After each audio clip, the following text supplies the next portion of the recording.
Hi, I'm Dennis Smith, and we are here today to talk about the core method, so let's get started.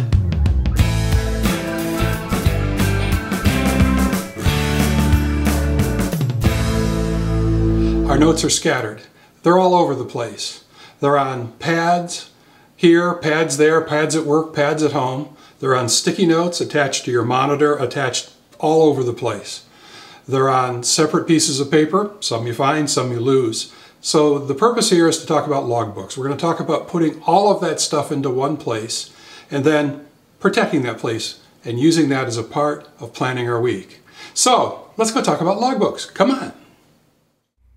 The book that you use is pretty much a personal choice. I'm most particular to make sure that there are bound pages as opposed to loose pages, because the idea here is to keep everything in one place. I like the sizes that are about 5 by 8 inches. I've tried the 3.5 by 5.5, and while they are more convenient to carry around, they seem too small to write in. Most of my clients I've seen prefer something a little larger than the 5 by 8, but it's really what you're comfortable carrying. I like the Moleskine books because they have a nice professional look, but ordinary composition books are cost-effective and work just fine. So pick up a book and let's get going. And now we're off to talk about what you're actually going to write in the book. You see here a list of the common things. The basic idea here is twofold. First of all, every time you need to write something down, write it in the logbook. Resist using other pieces of paper. This means you need to carry the logbook with you, yes, but that's a minor inconvenience. And we'll talk later about what to do when you're driving the car or in some place where you really don't have the logbook, because there are ways to deal with that easily too. Secondly, take notes on the things that you need to remember, actions and events that are going to go into your system somewhere else. I rarely go back into the logbook for anything except action items. When I do go back for things other than action items, though, it's most likely that it's around a phone call. And there, the notes, times, names, and agreements are important. People seem most likely to remember items from meetings. If they're going to forget things, it seems to me that they forget what happened over the phone. Another important thing that I use the logbook for is to write little outlines, drafts, slide layouts, pictures of ideas, and collect all those in the logbook so that I have them for posterity. If I need to take one of those drawings and move it someplace else into a tickler file or sometime for later, I'll make a copy of the page in the logbook or make a reference to the page number in the book. In short and in summary, if you write it down, write it in the logbook. And of course, there are some things that you shouldn't write down in your logbooks. Passwords, it's just not secure enough. You lose your logbook, it's just like having a password stuck on the bottom side of your keyboard because it's a logical place for people to look. Things that you have to do this week should be ever present in front of you. Later on in this series, we're going to talk about building a weekly plan, a sheet that pulls all that together, and that's where items that you write down that have to be done this week should be written down. But there are a lot of useful reference things that you can keep in your logbook.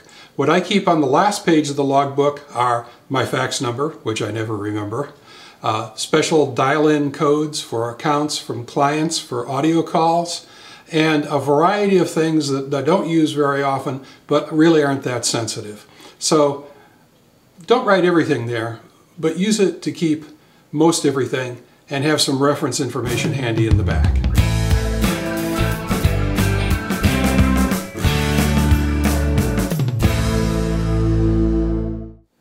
A special part of logbooks is that they're just for you. What you write is just for you. They're not for someone else. So use circles, use loops, draw arrows.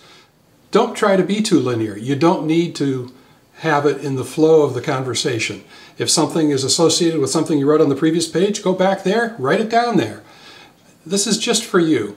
The things that are important are going to be marked. We're going to talk about that later. But those marks will bring you to the highlights, the things you need to take forward into your plan for the following week. But this is just for you, so make it in whatever style works. There are 4 kinds of marks that I use when I'm marking things in the book for later.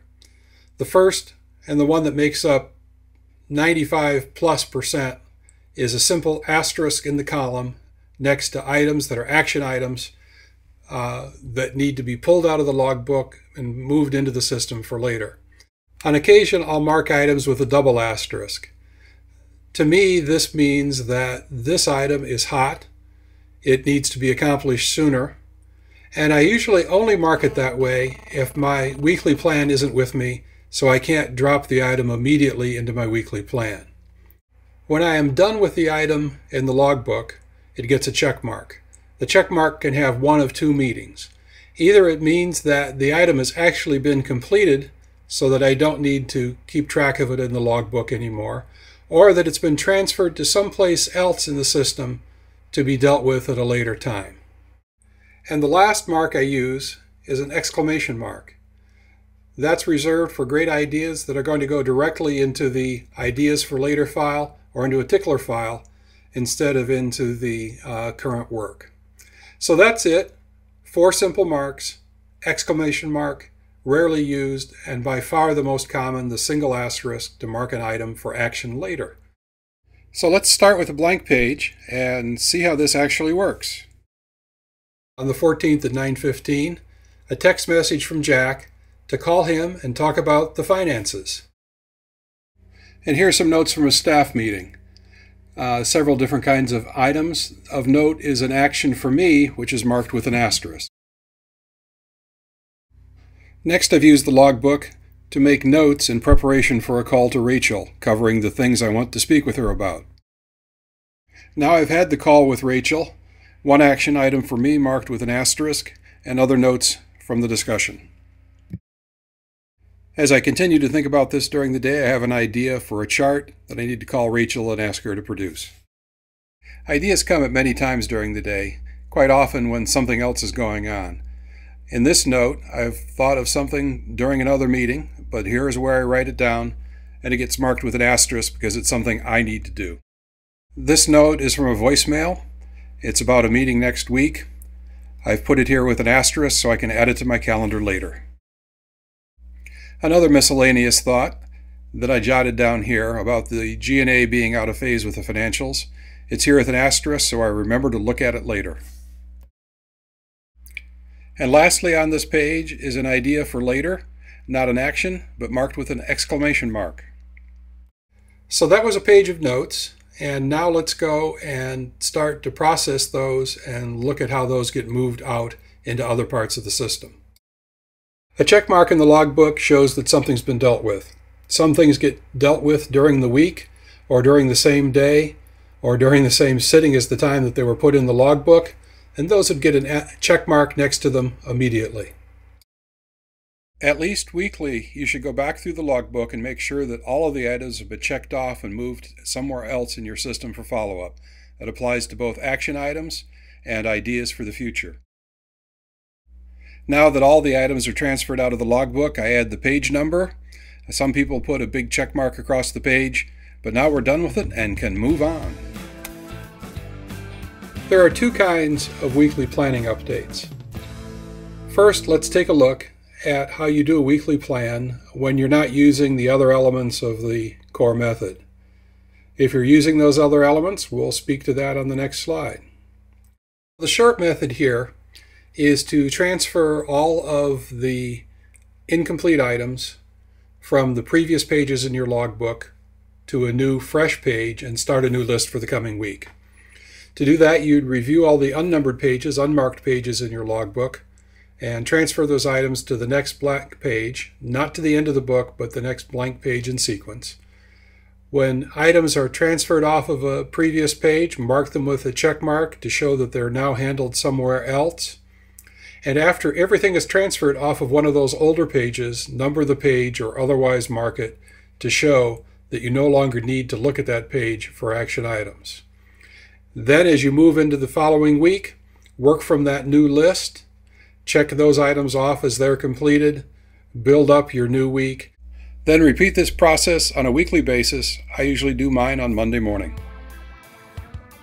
Hopefully you are following the core method, and if so, what you've just gone through is the Logit process, which is using the logbook as the foundation of collecting notes and actions as you work through the week. Next up, the 400 series modules continue to build on logbooks and the other foundation skills we've discussed. This is a very important first step. It's a new habit, so it's going to take 10, 12 weeks to get used to doing this. You need to carry the logbook around with you all the time. What we've outlined here will be a big help, and many of my clients have said over the years that just the logbook made it all worthwhile. But there's a lot more than you can do. You can use this as the foundation of collection to take items all over into your system. And it's that carryover into your weekly plan, into things that you set aside for later, that's the most important. So this is just one piece of the core method. Core method is composed of about 12 major steps. There are about 50 of videos or tutorials like these there. Come see us at densmith.com and learn all about it. Thanks!